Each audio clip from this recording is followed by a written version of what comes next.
Voilà, on avait parlé de tout avec nos enfants et on n'avait jamais parlé du risque suicidaire. Donc, d'oser aborder ce sujet même quand les enfants vont bien.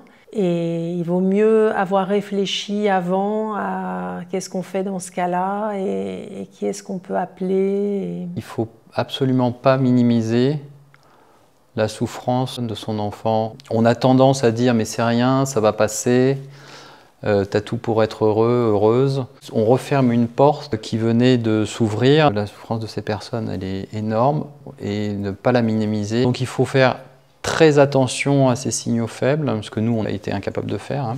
Prendre ça très au sérieux et il faut donner des ressources à l'enfant ou à la personne avec qui on parle. Ça peut être un psychologue, il faudrait mieux que ce soit un psychiatre.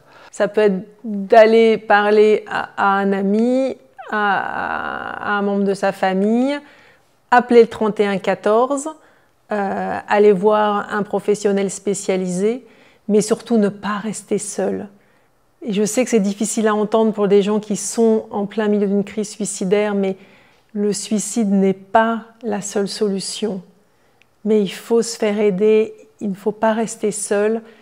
Et vous pouvez aussi appeler le 3114 si vous vous inquiétez pour un proche. Et il ne faut vraiment pas hésiter, il y a des professionnels qui sont là pour orienter, pour aider, pour écouter. Et ne pas hésiter à poser la question, est-ce que tu as déjà pensé à mettre fin à ta vie? Juste cette question-là, elle peut apaiser, ouvrir le dialogue.